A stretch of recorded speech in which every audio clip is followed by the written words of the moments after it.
Liz Sumner, and this is I Always Wanted To, the podcast where I interview people who are doing things that others long to do.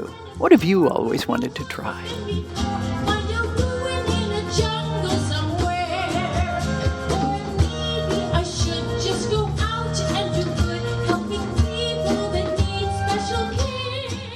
My guests today are Mary Bennell and Mark White.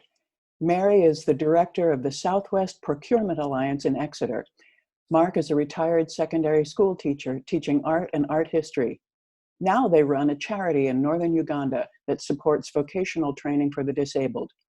I invited them to tell the story of how that happened. Welcome, Mary and Mark. Hi. Hello, good morning. Tell me about your choice to go to Uganda in the first place as volunteers. Wow. It was a series of processes. It started, I certainly had retired or was retiring from teaching, and we were sitting down thinking, what next? And what beckoned to us was really the world of sensible shoes and grey fleeces and a gentle downward drift to death. And we thought we ought to be doing something else. And the something else we came up with was some sort of volunteering. And we went to the VSO to find out what they were doing. Let me interrupt you for a second. For the American listeners, what is VSO? Oh, sure. Voluntary Service Overseas. It's a partly UK-based organisation. Been going a long time. It's been going since 1957 and provides trained professional volunteers to carry out capacity building throughout the developing world. So it's mature, qualified professional people to carry out capacity building in various places around the world. Thank you. And and what happens is that you don't necessarily, certainly then, you don't necessarily get a choice of where they send you. So you submit your skills and your abilities, and then they match you to a post or placing that they have. And in our case, it was Uganda, which pleased Mary particularly because my father used to work there in the late 40s, early 50s, and we had some lovely pictures and lovely stories of his life out there. So we were offered placements in northern Uganda on a vocational skills training initiative. And very, very fortunately, we were both offered placements on there. Me as a monitoring, evaluation and program coordinator, and Mark as a curriculum advisor. So we were able to use both our skills, and we found ourselves living in Gulu, northern Uganda, for nearly just under 3 years, and working on this huge program sponsored by DFID, Department for International Development, British government. Right the way across northern Uganda. And we were told in briefings before you go to expect the unexpected. Certainly what we found. Say more about that. Well, for example, we came out at the end of it working very closely with this disabled union in Gulu, and we have no background in disabled work at all, really. So that was partly it. I found myself becoming a filmmaker, making a lot of films to show what we were doing, what the program was doing. And you were tested all the time. And I also spent a great deal of time, both of us did, on a motorbike. I did 12,000 kilometres riding around northern Uganda, going to see vocational training colleges. So all the time you're doing things you haven't done before, which was the point, really. Wow, perfect. And then what was the process from, so your contract ended, or it was time to go home, or what closed that segment off?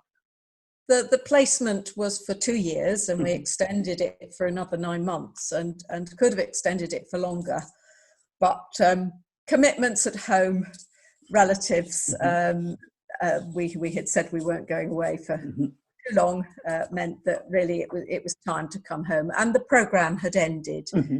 It was only a 2-year program, so that program had ended, so it seemed the right time to come home. Yeah. I'm just going to say it was a great wrench to leave. Mm. It's very Yes, difficult to leave. Mhm. yes.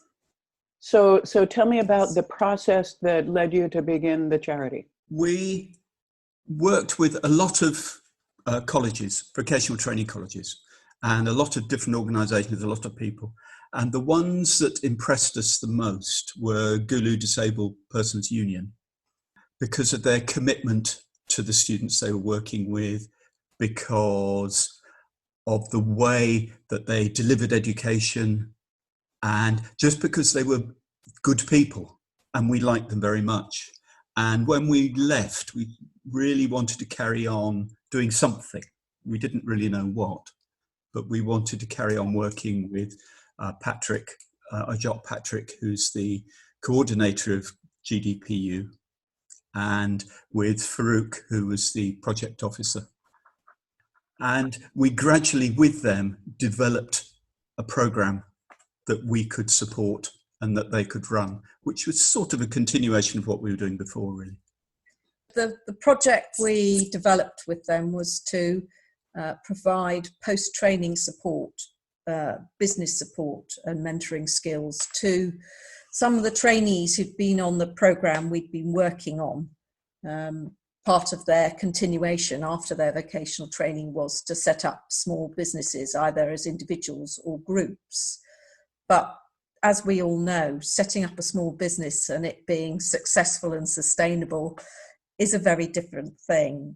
And we felt that obviously every small business needs more support, more training, more development. And that was the program we devised. It's not to provide them with money, it's to provide them with business skills training, finance training, just conflict resolution, sorting out the issues, just having somebody there and bringing in professionals to provide business training and additional skills, because of course, you know, like the hairdressing group, there's always new fashions and new styles to learn. So that was the project we devised. So you were back in the UK and just sort of wanted to continue what you were doing, and there was an organization already on the ground that you could tie in with.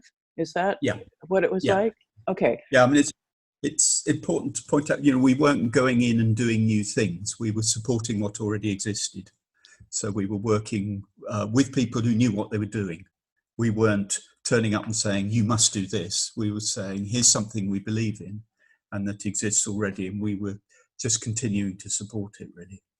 And so the organization that you set up, is that for fundraising, or is it simply an extension of what you were doing while you were on the ground there?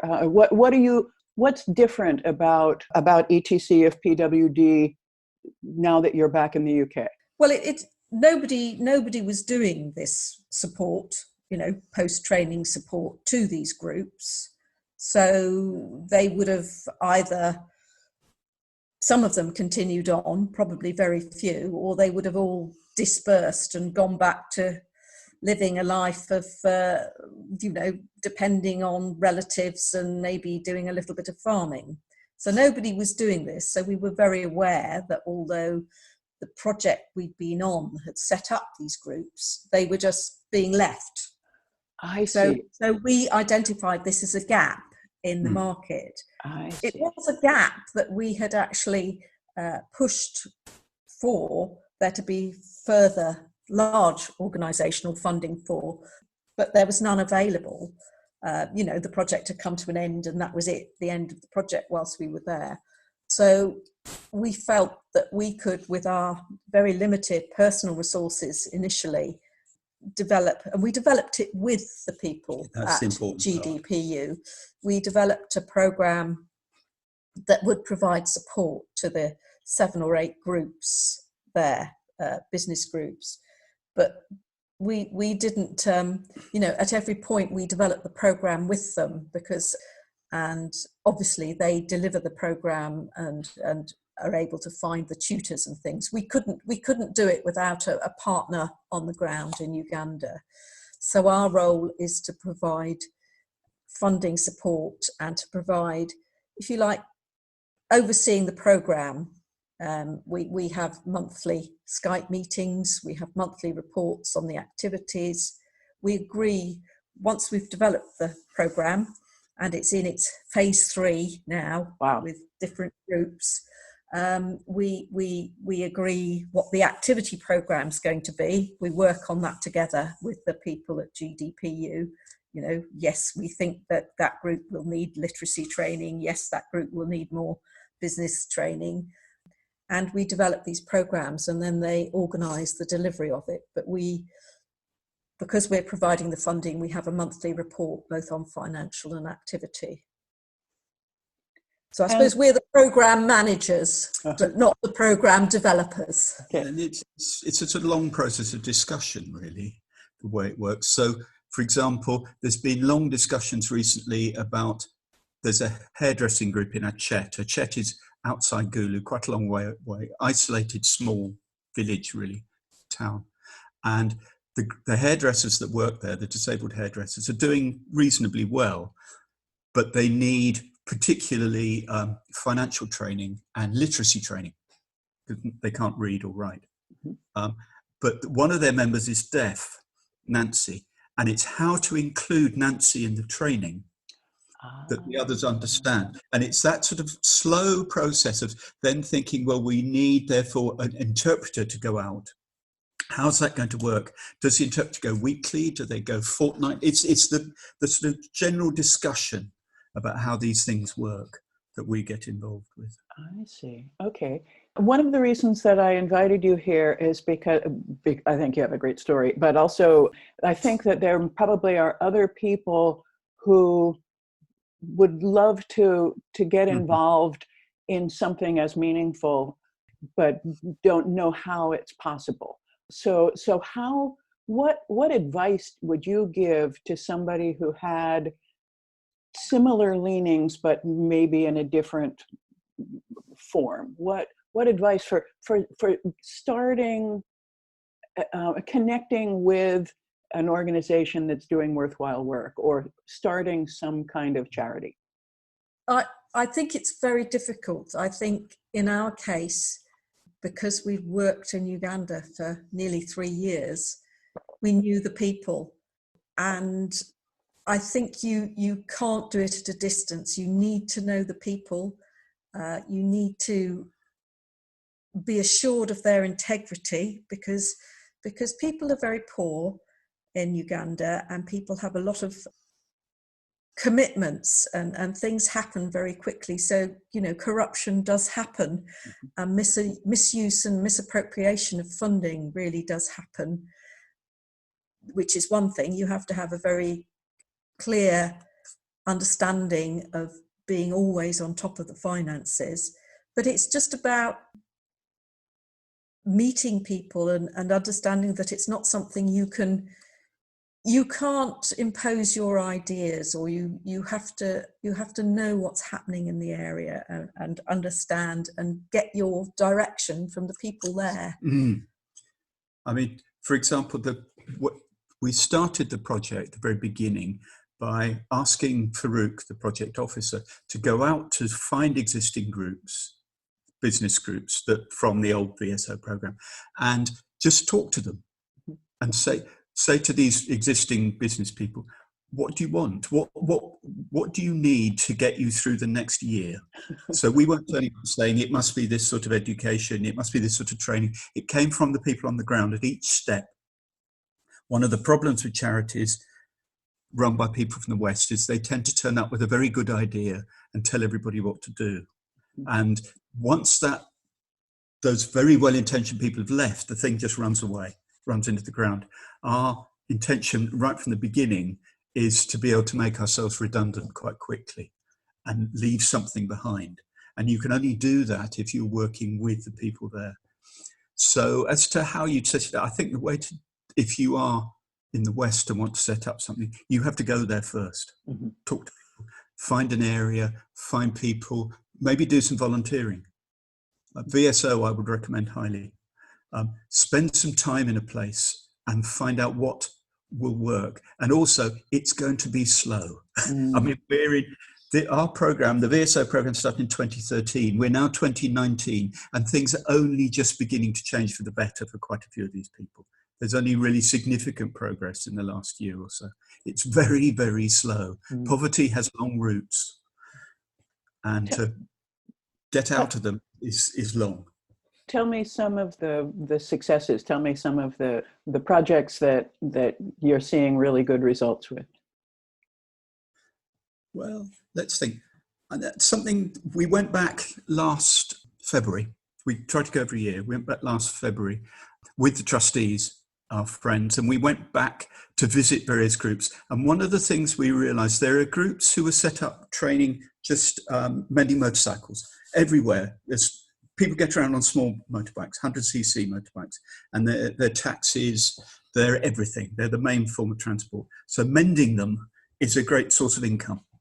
And we were talking to some of the groups we were working with, motorcycle repair groups, and realizing that actually they needed to diversify. They needed wider skills. So we were able to set up trainings in generator repairs, because no power. So a lot of things depend on generators and small machines. And so now those motorcycle guys are actually have been trained and are mending other forms of machines. So they've got wider diversity of business. So you can see their businesses beginning to develop. And more importantly, probably, they're beginning to train other disabled youth in the area themselves. Wow. So you can see they're handing it on. There's a sustainability. It's being built into the system now. And I think you could call that sort of thing. That it's good to see that happening, I think. Wow, that's great. And I think another person who's done really well for himself is he's a one-man band in the centre of Gulu called the Chera Robert, and he trained in electronics and electrical repair and specialises in repairing small electrical goods, even up to sort of televisions and the odd very battered looking computer. Radios. Little radios. And but he's known, he sits on a veranda in the centre of Gulu, and he is known by people in the local surrounding areas, the semi-rural areas, who all bring their equipment to him. But he made enough money last year to be able to send his 6-year-old to the most prestigious and the most expensive private primary school in Gulu, and that is what everybody, what all the people want. The value of education for your children is so important. So that was sort of, his, from being somebody who was scrabbling around to being able to spend the money to send his child to the most expensive primary school was really a heartwarming, it was a heartwarming thing. And that is the aspiration for everybody. If they have children, they want to be able to educate their children and provide for them. Yeah. And somebody said to one of the nicest things somebody said to us, which was really heartwarming as well, whilst we were there, was people don't see us as disabled anymore. They don't talk about us as disabled. They talk about us as being hairdressers or motorbike repairers or electrical engineers, and that really meant something to people, because in Uganda there has been such stigma against people with disability.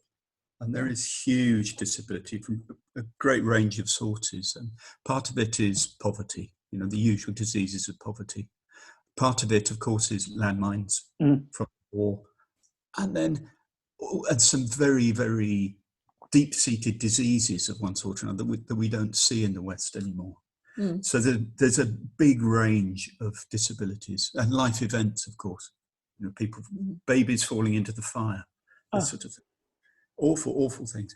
So the disabilities are large and wide, and there's no system. There's no healthcare. So there's no system of caring for, and the stigma attached to disability is very high. So being told that was something. I hope you feel as proud as I feel about you guys, that to have organized that, to have played a part in that is pretty darn wonderful. So what's your goal for ETC of PWD at this point? What do you hope to see in a year, 5 years? We are just beginning the process. We have we have been largely self-funded for these past 3 years on providing the mentoring support. So we've been deliberately very small because we know we're a long way away. We don't, there are personal funds, and we also don't underestimate the time that it takes to just provide sort of overseeing and mentoring. But we are just now trying to begin to apply to maybe other organisations, governmental organisations, and maybe do some fundraising for doing some more vocational training, starting right at the beginning with people with disability. So I think we would like to, because the organisation we work with, GDPU, has the facilities to provide training. They did before. We would like to maybe have a 2-year, very small, very organised training programme for people to get skills, and then continue with those people, help them set themselves up in business. But it's quite a challenge to do all that fundraising, and grant applications. So at the moment we're very clear that we want to keep things small, organised, and achievable. What would really support you two in that process? What if you could wave a magic wand? What would you ask for your piece of the project? Time. Time and expertise in administration. I mean, I have run my own small business, and it just takes an awful lot of time making sure that the records are kept up to date, and applying for grants. Bureaucracy. Somebody to assist with that, and we have very good trustees who help us, other trustees who help us with that. But that's a challenge for us at the moment. Yes, it's fitting that in. I mean, the idea is to strengthen Gulu Disabled Persons Union, to support them, so that in the end they can do all this themselves. So that we're helping them. For instance, they've not been able to elect a new board. There's a very strong institutional structure to organisations like this, and they've not been able to elect a new board because they didn't have the money. We've now made sure that they have the money to elect a new board. That board will now go forward, strengthen their organisation, and we will help them develop so that they can run the vocational training successfully. But it takes a very long time. It's a very, very slow, careful process. So if anybody here who's listening wanted to contribute, would you direct them to GDPU instead of to your own organization? I think that would be up to them, how they would like to support the organisation. They could either provide funds to support this project we are trying to develop, or they could provide direct. It depends what skills people have, I think. It's I was just thinking, one of the unexpected things we've discovered is that one of the groups, Gulu PWDs, Persons with Disabilities Electronics, these young lads who mend phones, are obsessive sports people, particularly wheelchair basketball and marathon wheelchair activities. They've now become really quite a serious national team. Gulu wheelchair basketball team are certainly national champions, and they're now off to Kenya to go and play in the East African Championships. And obviously they're completely neglecting the work that we're supposed to be supporting while they spend their time playing sport. But they're young. This is what really matters to them. And it's things like that, is working out how one could support a group of wheelchair basketball enthusiasts who are very successful, which we have no skills or knowledge. I know nothing about. I know even less about sport than I do about disability. So it's finding people who'd be able to support a wheelchair basketball team, or would know how to go about finding sports support for them.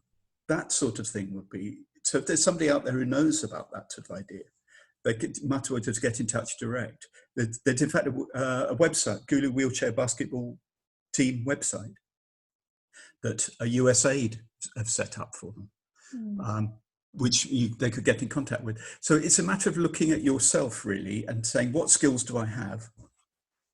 How can I help? And use those skills to support, I think. Although money is always useful. Yes. Yeah, I was thinking money. You went directly to skills and actually physical help. Any other advice for people who might want to start a charity? I think something that somebody else said to me who set up a charity, which I will mention, Brass for Africa, wonderful charity. I met him and his wife, and he said, you do realise if you set up a charity, it will begin to take over your life. And it does to a certain extent, but that's why we've tried to keep things very, very small and manageable with what we're doing. Either be prepared for it to take over your life and become very all-consuming. And I think that's why we haven't very actively gone out fundraising yet, because we don't feel we have the time or the expertise. You know, we'd have to do quite a lot of expertise or get somebody in to do that. So it's about, these things do become all-consuming, which is absolutely great if you've got the time to do it, and be prepared for things to, as Mark says, move very, very slowly, and there to be, you know, very small successes, celebrate small successes. Small steps. We told at the very beginning, it's small steps all the time, and that's what you celebrate. For example, the dresses. There's a group who weave sweaters, which sounds bizarre for Africa. That's sweaters, but they're school uniform. You see, and the school uniform you wear, it's a jumper, and that's incredibly important. It's a great symbol of education. So making sweaters, and they're made on these bizarre Italian sweater weaving machines that break all the time. But one of the groups has just started making children's dresses out of little scraps of fabric, you know, African fabrics. They've taken little fabric scraps and started making them into dresses, which they can then sell, again, to diversify their income. And it's that sort of small step that really matters. It's not about the big things, it's about the little steps that will last, that can keep. That's wonderful. Well, I really admire the approach that you've taken, the listening to the people who are there and on the ground and know how things are, and supporting their work rather than imposing. I think your philosophy is admirable. So thank you for your work. Thank you. And thank you for being my guest today. I'm very grateful. My thanks to Mary Bennell and Mark White. Their organization is etcofpwd.com. They also mentioned GDPU, and I'll put links in the show notes for people to get in touch. I invite everyone to tell me what you've always wanted to try and what you'd like to hear about in future episodes. I'm Liz Sumner, reminding you to be bold, and thanks for listening.